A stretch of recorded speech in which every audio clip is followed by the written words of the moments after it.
ilé wọn kí ó pẹ́ títí láì àti ibùjókòó wọn láti ìrandíran. Wọ́n sọ ilé wọn di orúkọ ara wọn. Wọ́n sọ ilẹ̀ wọn ní orúkọ ara wọn. Ṣùgbọ́n ènìyàn tí ó wà nínú ọlá kò dúró pẹ́. Ó dàbí ẹranko tí ó ṣègbé. Má ká lọ. Ipa ọ̀nà wọn yìí ní ìgbẹ́kẹ̀lé wọn. Ọ̀rọ̀ wọn sì tọ́ ní ojú àwọn. Olè tó ń jà àti oníjìbìtì wọn ò lè pera wọn lólè wọn dẹ̀mọ̀ pé ṣe tó ń jalè. Ẹ̀yọ́ ọgbọ́n yóò bá àdìgàn ṣá. Kéèyàn ra ilẹ̀ ní 500 million. Kò tí kọ́lé Banana Island, Monkey Island, Crazy Island, wọ́n sì máa sọ Cow Island. Ṣùgbọ́n ọjọ́ tó jù bá máa dé, ó ní bó ṣe rí nígbà ayé Nóà, ó ń bẹ nísìnyí o, bó ṣe rí nígbà ayé Nóà, ó ń bẹ ní. Ó ní àwọn kan sọ pé Jésù tiẹ̀ lé wá, yẹ ká máa gbádùn lọ. Nígbà tó ń kọ ọkọ̀ Nóà náà, the same thing náà. Ṣùgbọ́n nígbà tó jù wá bẹ̀rẹ̀, ọjọ́ kìíní, ọjọ́ kejì, ọjọ́ kẹta. Ṣé náà rò pé Marcus wèrè nínú abúlé ìrókò tó ń gbé yẹn? Torí kò ní mọ́tò kejì, mọ́tò wọnú mọ́tò fi gbẹ̀yìn sọdún kẹta rè. Àwọn èèyàn jẹ́ mi ò ráyè. Kílẹ̀ tó mọ́ wọn ti dé, ìjẹ́ ẹ̀rín mo bẹ̀rẹ̀ sí sunkún. Mo bẹ̀rẹ̀ sí ṣiṣẹ́ láti 3 lóru, 3 àárọ̀. I started work 3 a.m. to 3 a.m. O ti gbọ́dọ̀ rí. Òṣè mo fẹ́ lọ sùn fi wọ́n lẹ̀ ni. Bí àparò tí ń sábà Lórí ẹyin tí kò yí. Bẹ́ẹ̀ gẹ́gẹ́ ni ẹni tí ó kó ọ̀rọ̀ jọ. Wọ́n kì í ṣe ní òdodo. Yóò fi sílẹ̀ ní agbede méjì ọjọ́ rẹ̀. Àṣẹ̀yìnwá àṣẹ̀yìnbọ̀ yóò di aṣiwèrè. Àti ní òpin rẹ̀ yóò jẹ́ aṣiwèrè. Kí ni Tinubu ṣe ń ṣe èrè ni? Ọkàn dá dìde. Wọn ò tẹ̀ tí flag up campaign. Ọkàn bẹ̀rẹ̀ sí káàkiri. Tó bá wà bẹ̀rẹ̀ campaign tó bá mọ́ṣúárì nǹkan kí la fẹ́ ṣe sí. But mo like Nàìjíríà ṣá. Torí ìdajì Nàìjíríà orí wa ti gbálẹ̀. Orí wa ọpọlọ wa ti kọrí sí north. Torí pé ní 1993 MKO is our man o MKO a nà wọ́n pa onìkan náà ni a nà wọ́n fọ́ lórí. Mo ní kàn jẹ́ kí n kọjá. Mo ní kàn mú òwe ẹ̀ kúrò lára mọ́tò mi. Nígbà tó rẹ́ pé ó fún ìyàwó àbúrò ẹ̀ lóyún Ọlọ́run o ó dòdò kúdò débi tí ó ti ń kọ Nàìjíríà burú ṣá tó bá jẹ́ èèyàn burúkú náà máa hànà ẹ̀ tó bá wà ní ògbóni kò sí nǹkan tó fẹ́ Nàìjíríà tó rí gbà wo àwọn òkìrò gbogbo wọn pátápátá wo àwọn Goodluck Jonathan ọ̀dẹ̀ èèyàn sì tún gbé Jonathan sínú nǹkan Nàìjíríà pé wà pé ẹ̀ẹ́dọ́jọ́ mẹ́ta yìí wọ́n ní Buhari àti Goodluck wọ́n wà ní closed door meeting ẹ jọ kí ni ìnàkí àti oró fẹ́ ṣe lórí ọ̀rọ̀ Nàìjíríà kí ni àwọn méjèèjì fẹ́ sọ wọ́n bá Buhari fà títí kò rí sáfítíkẹ̀tì yọjọ́ lè dárọ̀ yìí àfi ìwé tó fi àfọ̀pá tó fi ń sin màálù then zoology kẹrí tí wọ́n ní kó wá ṣe tó wá jòkó sázo rock tó bẹ̀ sí mu tí ó ní 8 láàárọ̀ tí Boko Haram ti bẹ̀ wáyé tó ti pé à ń fi ẹ̀mí èèyàn táǹkà ní Nàìjíríà wọ́n ní pírẹsidẹ́ǹtì méjì tilẹ̀kùn mórí ṣé láti bá ṣẹ́wó sùn àwọn fẹ́ sọ àwọn tí ìgbà wo ní ẹgbẹ́ Goodluck travel láti ìgbà tó ti tún ọ̀bẹ tó ń gbọ́ pé lọ sí Amẹ́ríkà ilé tó ń tẹ̀ bára ní Texas àti everywhere káàkiri àti Alamasi àti everybody wọn ò débẹ̀ wọn náà wọ́n fa àwọn ilé kan lọ ní Texas lẹ́nu ọjọ́ mẹ́ta yìí wọ́n ní wọ́n wéyàn tó máa gbé bẹ̀ kan ṣáà rí pé èèyàn wà bẹ̀ àwọn ilé tó rà ní millions of naira ní regime Goodluck Jonathan àníṣe máa dúró kí adọ́gbọ̀n wọn wà bẹ̀ ó ń kojú ohun èèlà ẹni tó bá lè fọ́ Nàìjíríà mọ́lẹ̀ níjọba máa fún lóye ẹ wo wọ́n ṣe devalue náírà wa wọ́n sọ di paper tó wa wọ́n dẹ̀ wá lẹ́nìkan wà ní CBN tó ń bá wa protect owó wa tó bá open account sí Access Bank ló mọ̀ pé ayé pé méjì wọ́n á máa sùn lórí wọ́n máa yọ commission lórí ẹ̀ bó ṣe sùn wọ́n yọ commission lára ẹ̀ àfi kó tètè wúra ẹ̀ dáadáa kó má bàa kọlu mọ́tò Access Bank burú ní báńkì wọ́n lè yọ apá aláboyún kó yọ ọmọ inú aláboyún kan lọ tó ń tapá ẹ̀ commission ṣá nítorí pé ìbẹ̀rẹ̀ báńkì yẹn jìbìtì ló bẹ̀rẹ̀ ṣebí Intercontinental ni. àwọn lọ́rọ̀ Intercontinental ká máa wọ gbogbo ẹ̀ àwọn bọ́ọ̀t ṣàyẹ̀kọ̀ ìbá àwọn Goodluck Jonathan lónìí ẹ̀ ń fi yẹlẹ̀. Even the CBN governor now recently they have advert in the paper that this is the man that is good for presidency 2023. That's Godwin Emefiele. Some people, faceless people, are now advertising in papers that this is the man that can take Nigeria to the door. Emefiele work with armed robbers. Oh, àti CBN president kò sẹ́ni tó bá Goodluck Jonathan ṣiṣẹ́ tí ò ń ṣe wèrè òun náà rẹ̀ tó yẹ kó máa bá Goodluck Jonathan lọ ààrẹ lòmíì wọ́n kàn ti palm 2 3 from 4 and then we leave them like that. Oh my God. But Jeremiah 9 verse 21 and 22 kí ló sọ but the confidence tó fún àwọn ọmọ ọjọ́ Elisha that's.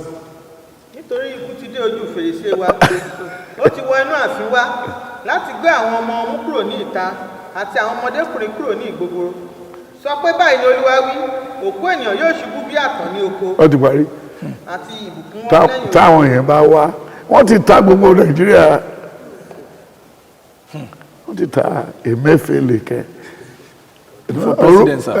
ẹ̀mí Ofele ni ẹ̀mí wa máa fail ẹ̀mí Ofele ta ló ronú débẹ̀ àwọn ló kàn ṣé pé kò sẹ́ni náà lè champion opinion bí àwọn tí ẹ̀ máa try nǹkan tọ́lọ́run ò bá níbí náà kíní kan gbé sórí YouTube pé I prefer Marcus for president àbí àdé pé kàn ní máa fẹ́ support mi ọdún sẹlẹ̀ òní lè support bọ̀ kàn kí lèèyàn wá níbi dídọ̀tí ṣé báwọn Délé Momodu ló fẹ́ ṣe president pẹ̀lú tuntun panlé díẹ̀ bí jẹ́mi bẹ̀ wọ́n ìyàwó oníyàwó gbogbo àkópọ̀ àwọn onígègé ara onígègé iná tàbẹ́ torí gbogbo ẹ̀ gbogbo ilé ẹ̀ ń sìn tí wọ́n ń wẹ́ni tó máa bá wọn concede wọ́n fẹ́ kó ìbò pọ̀ as presidential aspirant ó ti broke owó kiri kó náà tún gbé jẹ̀tì ẹ̀ wọ́n sà sí Yorùbá ni Haúsá wo ló ti lọ sọ́dọ̀ Emir of Kano ń sìn àwa yìí náà ni ṣé o pé Yorùbá ò ṣe president rí Yorùbá ò ti rú ìlú yìí o Ọbásanjọ́ is from Igbo land àti ní Yorùbá ò ti ṣe president ṣé ó nẹ́kàn tó ṣe kí wọ́n forí ẹ̀gbọ̀n gan náà ẹ̀yìnkùlé ló gbà lọ wọ́n ní bọ́n wà wájú ta wọ́n ní kó gbẹ ẹ̀yìnkùlé ṣé kò tí tán. No, he went through the window. gbẹ̀ngà fi hàn lẹ̀ ó ṣàgbẹ̀ ẹ̀yìnkùlé lọ wọ́n ní kó má gbà wájú kó sáàdì kó kúrò mẹ́. That's the General Abacha, sir. That's November. Abacha who was a truck driver omi ló ń fi trailer tó ń fi pọn omi ló wà ní sójà Jeremiah 30 from verse 20 30 from 20 Gbẹ̀ngà fi Tinubu lẹ̀ ọ̀rọ̀ tí ó ní. ọmọ wọn pẹ̀lú yóò rí bíi ti ìṣáájú ìjọ wọn ni a ó fi ìdí rẹ̀ múlẹ̀ níwájú mi èmi ò sì jẹ gbogbo àwọn tí ó ní wọn lára níyà ọlọ́lá rẹ̀ yóò sì jẹ́ láti inú ara wọn wá alákòóso rẹ̀ láti àárín rẹ̀ èmi ò sì mú súnmọ́ tòsí òun ò sì súnmọ́ ọ̀dọ̀ mi nítorí ta ni ẹni tí ó múra ọkàn rẹ̀ láti súnmọ́ ọ̀dọ̀ mi ni Olúwa wí ẹ̀yin ò sì jẹ́ ènìyàn mi èmi ò sì jẹ́ Ọlọ́run yín wò ó afẹ́fẹ́ ìjì Olúwa ìbínú ti jáde àfẹ́yíká ìjì yóò ṣubú ní ìrora sí orí olùṣe búburú ìbínú kíkan Olúwa yóò padà títí òun ò fi ṣe àti títí òun ò fi mú ìró ọkàn rẹ̀ ṣẹ ní ọjọ́ ìkẹyìn ẹ̀yin ò mọ̀ dájú. Jeremiah, Job 17. Job 17. So the politics is it all. So the one that is most shocking in the book that one just saw now is the one on Vice President Yemi Osinbajo. A lot of people have been craving that this man should just succeed his boss. Job 17. Job 17 from 4. nítorí pé ìwọ ti ṣe wọn láyà kúrò nínú òye nítorí náà ìwọ kì yóò gbé wọn lékè ẹni tí ń sọ̀rọ̀ tí ó ń dímọ́ sí ọ̀rẹ́ rẹ̀ ojú àwọn ọmọ rẹ̀ yóò kùnà ó sì sọ mí di ẹni òwe fún àwọn ènìyàn níwájú wọn ni mo dàbí ẹni ìtútọ́ sí ní ojú mi ṣú bàìbàì pẹ̀lú nítorí ìbànújẹ́ gbogbo ẹ̀yà ara mi sì dàbí òjìji àwọn olódodo yóò yanu sí èyí ẹni ẹlẹ́ṣẹ̀ sì bínú sí àwọn àgàbàgebè olódodo pẹ̀lú yóò di ọ̀nà rẹ̀ mú àti ọlọ́wọ́ mímọ́ ni yóò máa di ìlera síwájú àti síwájú ṣùgbọ́n bí ó ṣe ti gbogbo yín ẹ yí padà kí ẹ sì tún bọ́ nísinsìnyí èmi kò lè rí ọlọ́gbọ́n kan nínú yín ọjọ́ tí èmi ti. Sáàmù Òṣìbàjò tó dárúkọ nìyẹn Òṣìbàjò goes nowhere. You cannot make an employee in another person's empire. Òṣìbàjò ṣe politics rí is a pastor is a lawyer. Can a good person become a lawyer? Jeremiah 23 1-5. Ó ní ìwọ kò gbọdọ̀ gba ọrẹ a máa fọ́ wòlíì lójú a máa yí ìdájọ́ padà. ìgbéni fún àwọn olùṣọ́ àgùntàn tí mú agbo ẹran mi ṣìnà tí ó sì ń tú wọn ká ní Olúwa wí nítorí náà báyìí ni Olúwa Ọlọ́run Ísírẹ́lì wí sí olùṣọ́ àgùntàn wọn nì tí ń bọ́ ènìyàn mi èyí tú agbo ẹran mi ká ẹ lé wọn jùnù ẹ̀yin kò sì bẹ̀ wọ́n wò sáà wò ó èmi ò bẹ̀ yín wò nítorí búburú ìṣe yín ni Olúwa wí èmi ò sì kó ìyókù agbo ẹran mi jọ láti inú gbogbo ilẹ̀ tí mo ti lé wọn sí, èmi ò sì mú wọn padà wá sínú pápá oko wọn, wọn ò bí sí i, wọn ò sì rẹ̀ sí i. Èmi ò gbé olùṣọ́ àgùntàn dìde fún wọn tí yóò bọ́ wọn, wọn kì yóò bẹ̀rù mọ́ tàbí wọn kì yóò sì dààmú. Bẹ́ẹ̀ ni ọ̀kan nínú wọn kì yóò sì sọnù ní ojú. Bára lọ sí Exodus 23.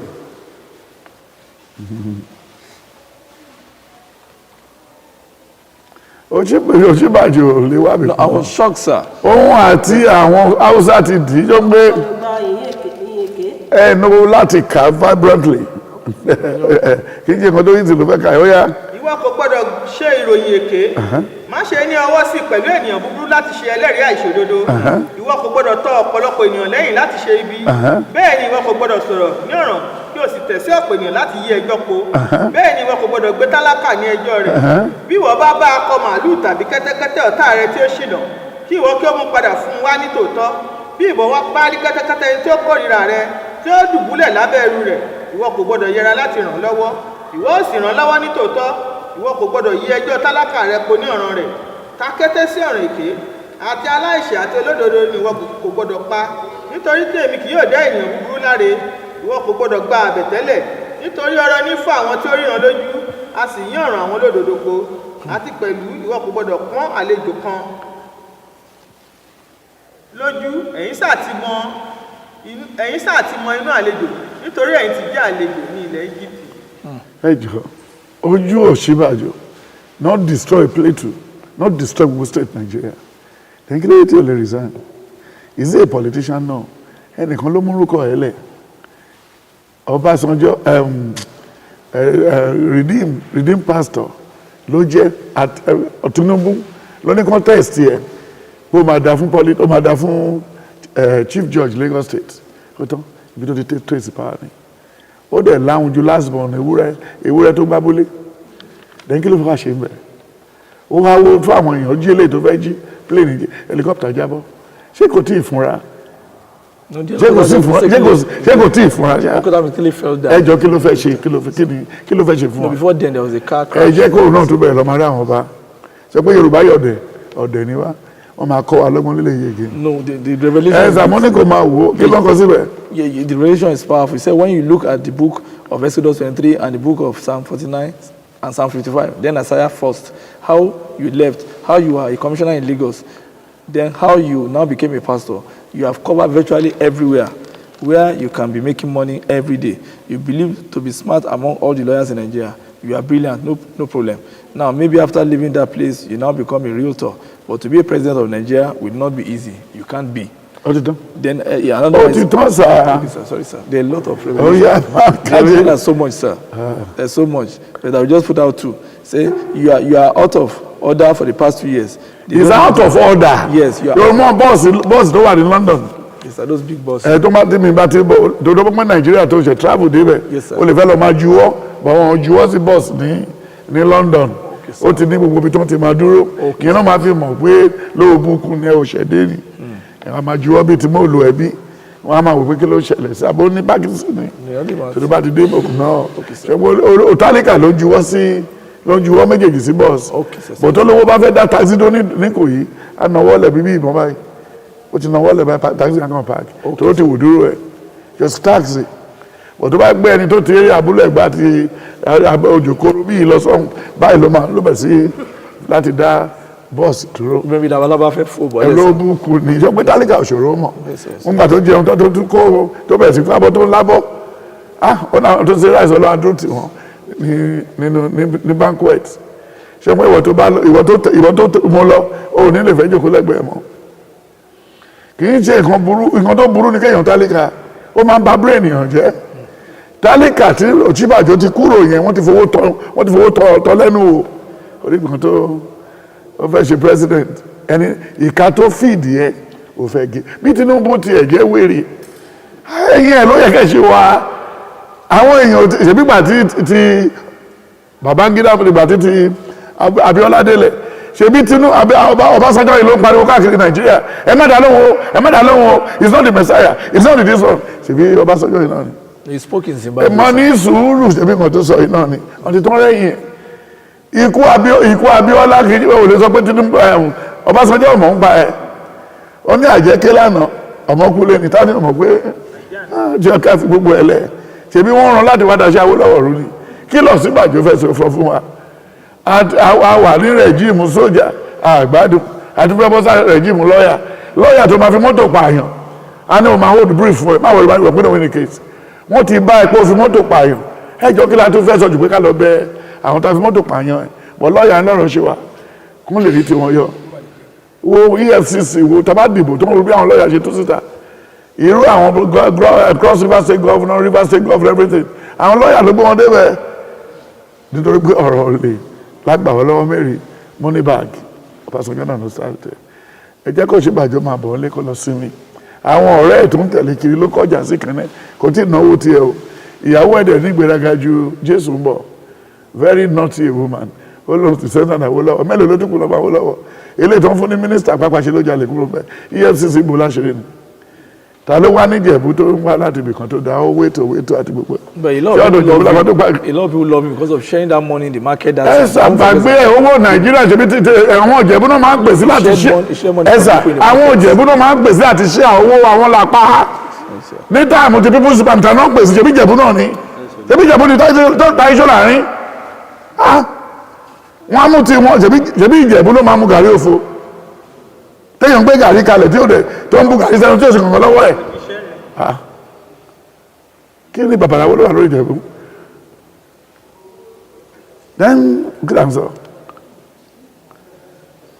tí kí ló fẹ́ ṣe fún wa ẹ̀rí nǹkan tó ló kọ́ lẹ̀ ní time tó kàn àpé tó fẹ́ pé as vice president wọn ló ti ṣe program ńlẹ̀ Ọ̀ṣínbàjò as vice president ẹ̀ tó ti ṣe lecturer rí lẹ́ṣẹ̀ kí ni kan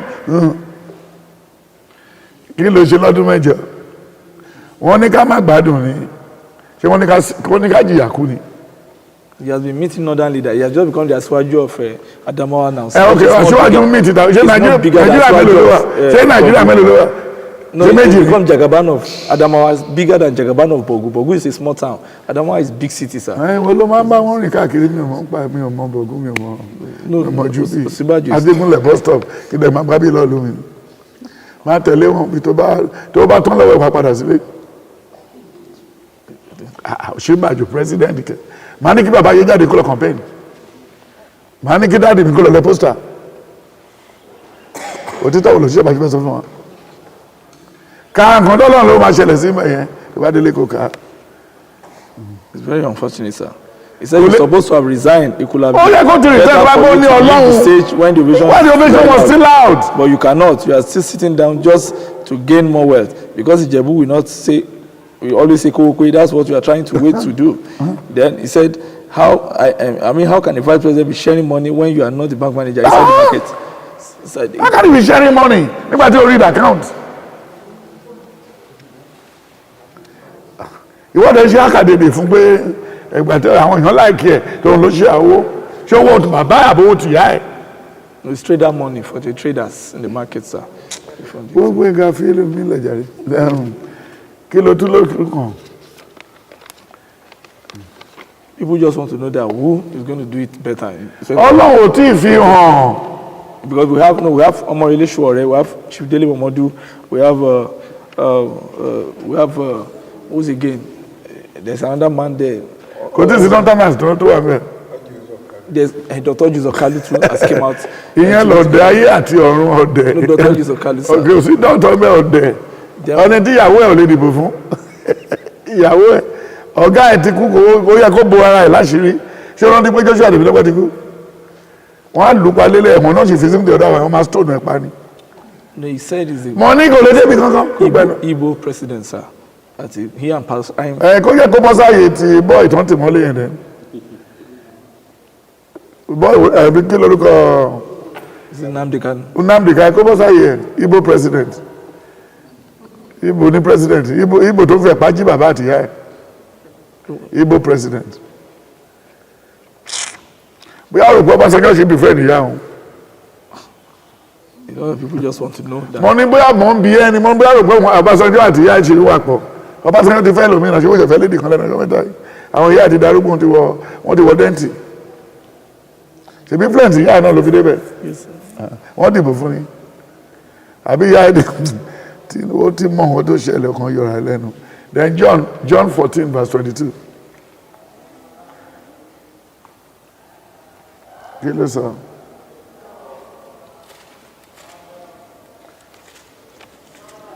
Then 1 Thessalonians 5.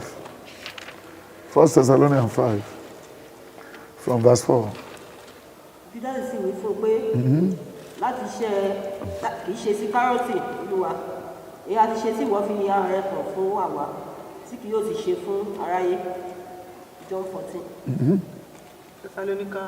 1 Thessalonians 5.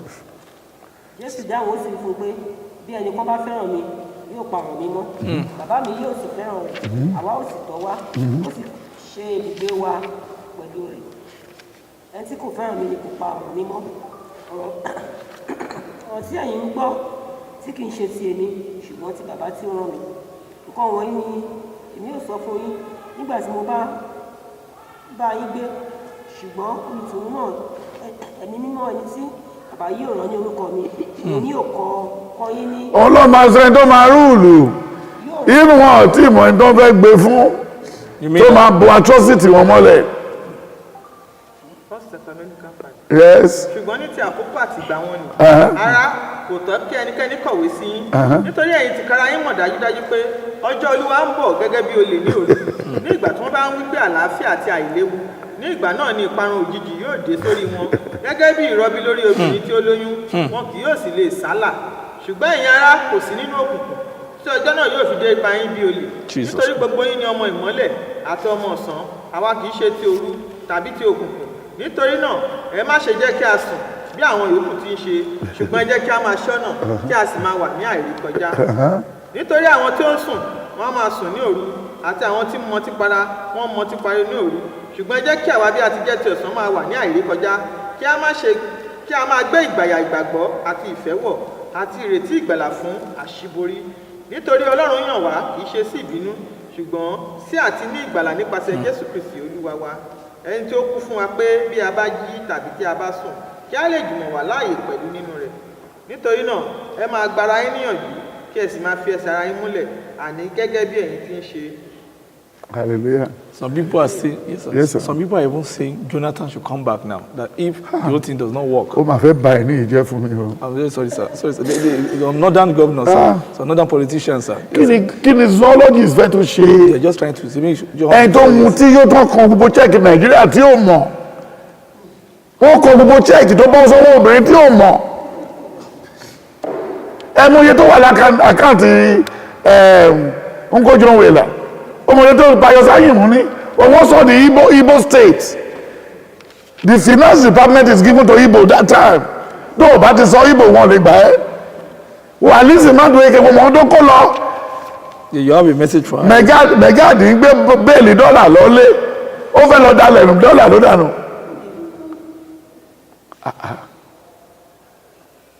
Jonathan Come back. Kí ló gbẹ̀yìn Jonathan ti Bíbélì? Ó kú kú òjijì. Ó kú pẹ̀lú bàbá ẹ̀. Kí ló máa gbẹ̀yìn eléyìí sìn? Ojú títì ló máa kú sí tó bá ṣọ́ra. Kó yá lọ jòkó jẹ́. Má jẹ́ kí n tọrọ ọjọ́ tó fẹ́ kú o. Tó bá tọrọ ẹ̀ máa sọ fún ẹ. Má dẹ̀ gbé pósí ẹ̀ wá. Kó lọ jòkó jẹ́ ìyà yìí ti tó. Ṣé bó ti parọ́ fún wa? Ó ní I never wear shoe. I never wear pata. I never eat with spoon before. A dẹ̀ fún láyè. Pé Kírísítẹ́nì ni ó fẹ́ dé. Òbítà bára wa. Ṣíbọ̀ gẹ̀ tó ń kó lọ yẹn. Ó tún ṣe wedding fún ọmọ step daughter. Ṣé kò ṣẹ̀wá ṣá? Ṣé wọn ò rí pọ́n ṣẹ̀wá rárá? Maybe they ìwọ ló mọ bí tó ti rí orúkọ wọ̀nyí o. they forgot, sir. They say they are trying to put him down. Job 14.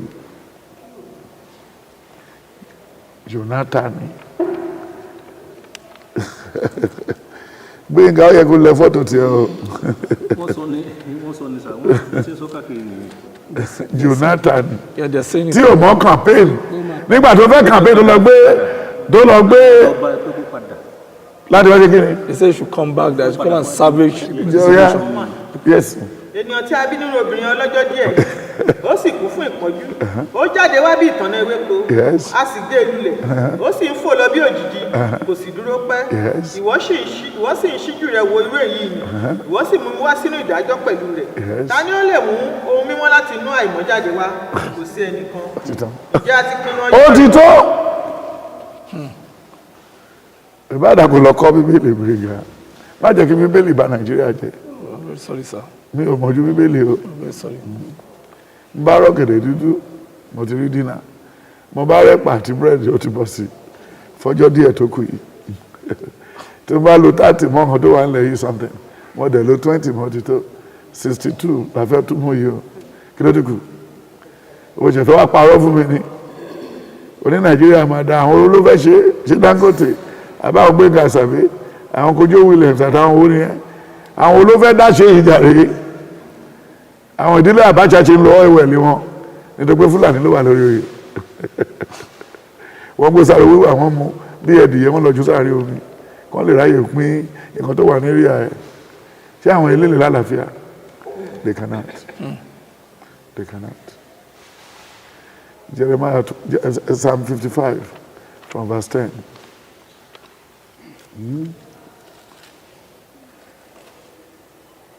Yeah. Ọ̀sán àti òru ni wọ́n fi ń rin odi rẹ̀ kiri. Ìwà ìkà pẹ̀lú àti ìkannú ń bẹ ní àárín rẹ̀. Ìwà búburú ń bẹ ní àárín rẹ̀. Ẹ̀tàn àti èké kò kúrò ní ìgboro rẹ̀. Nítorí tí kìí ṣe ọ̀tá ni ó kàn wá. Ǹjẹ́ àwa ìbá pa mọ́ra? Bẹ́ẹ̀ ni kìí ṣe ẹni tí ó kórìíra wa ni ó gbé ara rẹ̀ ga sí wa. Ǹjẹ́ àwa ìbá fi ara máa pamọ́ kúrò lọ́dọ̀ rẹ̀? Ṣùgbọ́n ìwọ ni ọkùnrin ọgbà wa, amọ̀nà wa àti ojúlùmọ̀ wa. Àwa jùmọ̀ gbìmọ̀ dídùn. Àwa sì kẹ́gbẹ́rìn wọlé Ọlọ́run lọ. Kí ikú kí ó dì wọ́n mú. Kí wọn kí ó sì lọ láàyè sí ìsà òkú. Nítorí ìwà búburú ń bẹ ní ibùjókòó wọn àti nínú wọn. Bí ó ṣe ti èmi ni, èmi ó ké pe Ọlọ́run Olúwa yóò sì gbà mí. Ní alẹ́, ní òwúrọ̀ àti ní ọ̀sán ni èmi ó máa gbàdúrà, tí èmi ó sì máa kígbe kíkan, òun ó sì gbóhùn mi. Ó ti gba ọkàn mi sílẹ̀ ní àlàáfíà lọ́wọ́ ogun tí ó ti dó tì mí. Nítorí pé pẹ̀lú ọ̀pọ̀lọpọ̀ ènìyàn ni wọ́n dìde sí mi. Ọlọ́run yóò gbọ́, yóò sì pọ́n wọn lójú. Àwọn èèyàn ti lọ sínú sàárẹ̀ ní Nàìjíríà. Àwọn èèyàn ti kú sórí ìdúró. Ẹlẹ́yìn sọ̀rọ̀ 2023. Àbí àwọn pípọ̀ ìṣẹ̀fẹ́ jẹun. Ká dá agricultural farm múlẹ̀. Feed company. Kàn ṣe gbogbo everything. Ẹ wá ń kó ẹlẹ́yìn ṣe real estate. Ṣé bẹ́ẹ̀ tó bá lálàáfíà ló fẹ́ ra lé? Ṣé bẹ́ẹ̀ tó bá lálàáfíà ló fẹ́ ra lé? Yes, sir. Yes, sir. Ẹ wo àwọn obìnrin tó wà ní títì. Kì í ṣe gbogbo gẹ́gẹ́ bó obìnrin tó wà ní Nàìjíríà ló lè bímọ mọ́. Kò sí ẹni tó fẹ́ fẹ́ wọn. Wọ́n rìn títì. Wọ́n ya ẹgbẹ́ oníbọ̀ọ̀lì. Wọ́n jẹ́ wọn rówó san. Wá wo àgbàdo ní Nàìjíríà ń sìn. Àgbàdo 20 naira. Àgbàdo 20 naira tẹ́lẹ̀. Àgbàdo ó ti di 200. Eléyìí tó máa tà lọ́dún ní ṣùgbọ́n 500 per one àgbàdo. Ó ní kò ságbẹ̀mọ́ lóko. Kí náà ṣe l'Àbújá? Àbújá Sódómù ni. Kò sí factory níbẹ̀, kò sí anything níbẹ̀. Ẹni tó bá gbá Àbújá á mọ̀ pé ìlú olódi wèrè ni. Àwọn wèrè ló ń gbé bẹ̀. Àwọn asínwín, àwọn játijàti, àwọn rédèrèdè. You see. Then the Bible says Thessalonians 3 from verse 10. A lè bẹ̀rẹ̀ láti 6 kẹrì. Ẹ má sọ̀rọ̀ ọ̀rọ̀ presidency nínú ọgbà yìí. Àsìkò tí tó. Àwọn kan ṣe máa kú. Wọ́n ṣe máa sìnkú àwọn kan ká tó wọ táàmì. Yes. Nítorí náà nígbà tí ara wa kò gbà mọ́, àwa rò pé ó dára kí àwa nìkan ṣẹ̀yìn ní Áténì. 1 Thessalonians 3. Ṣùgbọ́n nísinsìnyí tí Tímótì ti ti ọ̀dọ̀ yín wá sọ́dọ̀ wa tó sì ti mú ìrere ti ìgbàgbọ́ àti ìfẹ́ yín wá fún wa àti pé ẹ̀yin ṣe ìrántí wa ní rere nígbà gbogbo ẹ̀yin sì ń fẹ́ gidigidi láti rí wa bí àwa pẹ̀lú sì ti ń fẹ́ láti rí yín nítorí èyí ará àwa ní ìtùnú lórí yín. Àwa ní ìtùnú lórí yín nínú gbogbo wàhálà àti ìpọ́njú wa nítorí ìgbàgbọ́ yín nítorí àwa yè nísinsìnyí bí ẹ̀yin bá dúró ṣinṣin nínú Olúwa nítorí ọpẹ́ kí ni àwa lè tún máa dá lọ́wọ́ Ọlọ́run nítorí yín fún gbogbo ayọ̀ tí àwa ń yọ̀ nítorí yín níwájú Ọlọ́run wa ní ọ̀sán àti ní òru ni àwa ń gbàdúrà gidigidi pé kí àwa kí ó lè rí ojú yín kí a sì ṣe àṣepé èyí tí ó kù nínú ìgbàgbọ́ yín. Ǹjẹ́ kí Ọlọ́run àti bàbá wa tìkára rẹ̀ àti Jésù Kristi Olúwa wa ṣe amọ̀nà wa sọ́dọ̀ yín kí Olúwa sì máa mú yín bí sí kí ẹ sì máa pọ̀ nínú ìfẹ́ sí ọmọnìkejì yín àti sí gbogbo ènìyàn gẹ́gẹ́ bí àwa ti ń ṣe sí yín kí ó bá lè fi ọkàn yín múlẹ̀ nínú àìlábùkù nínú ìwà mímọ́ níwájú Ọlọ́run àti bàbá wa nígbà tí wá Jésù Kristi Olúwa wa pẹ̀lú gbogbo àwọn ènìyàn mímọ́ rẹ̀. Sir, this is fantastic, sir, because you said we don't need Jonathan and we don't need some of these people. Ọlọ́run ti kọ́.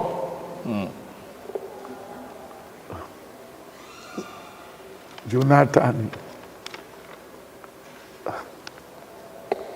So before we go into rounding up the interview, sir, the issue of Emir of Kano, I just saw a revelation on the Emir of Kano in this book on page 194, and I also saw another revelation on Chief Allen Oyema, the chairman of Air Peace Airline, on page 201.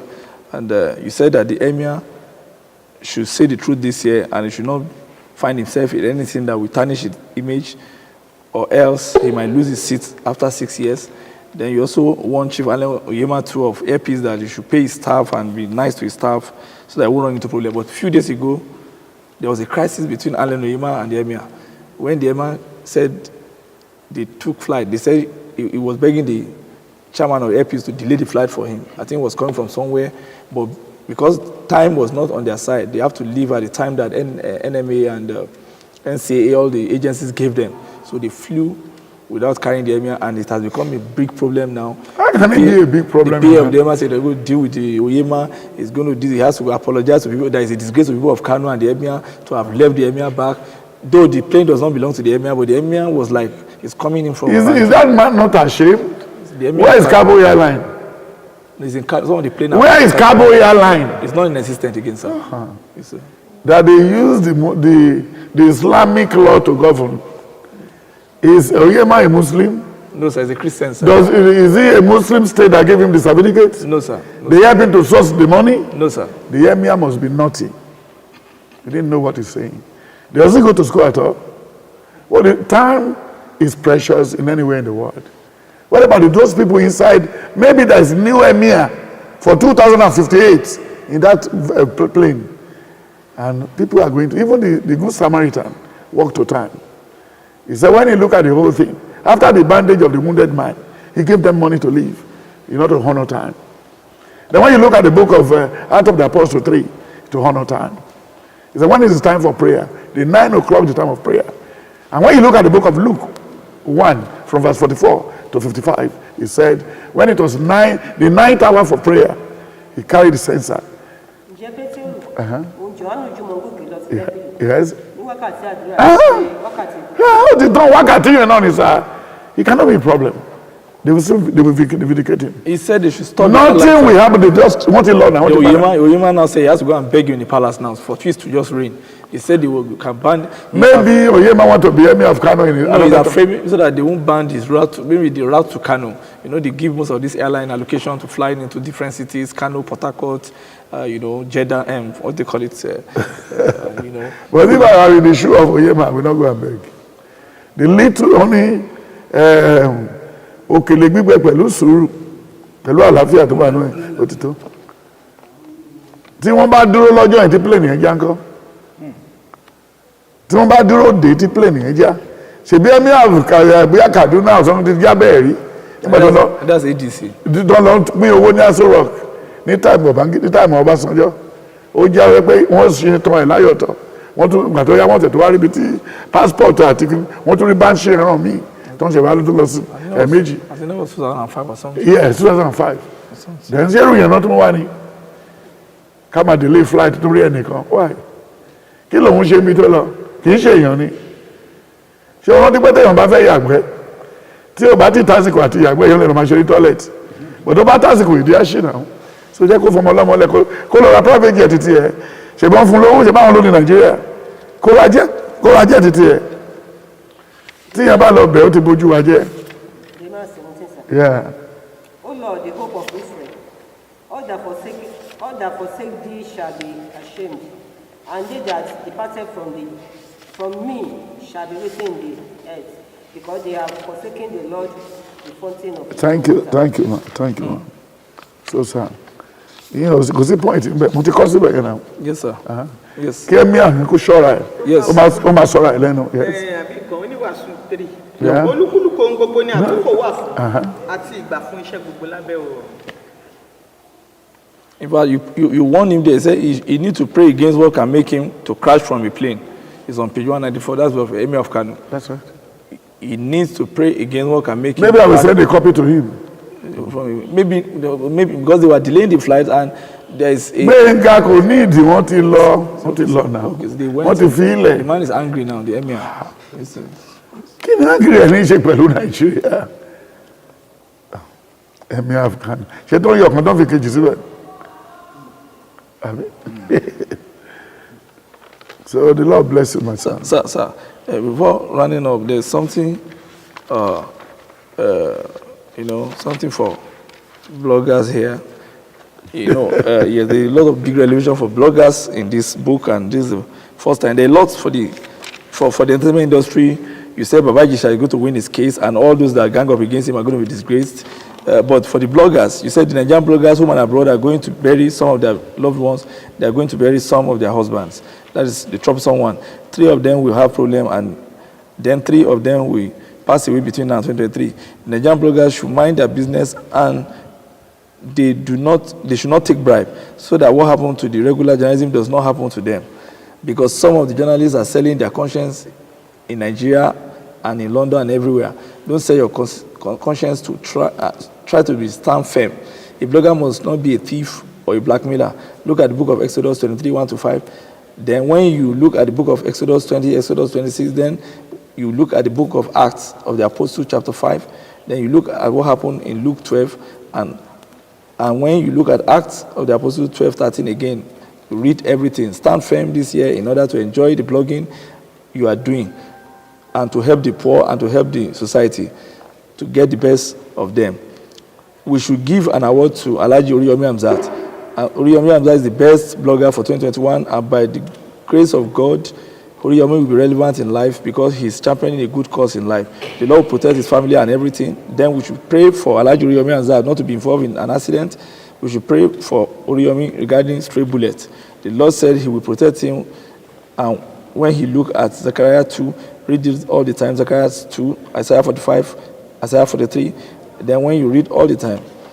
Sir, you gave a lot of other revelation about Oriyomi here. He said Oriyomi should not go into politics so that they will not dirty him and silence him. So one of the cases that he's handling now is the case with the one character they call Chief Raman Edoyin, and a lot of revelation has come out.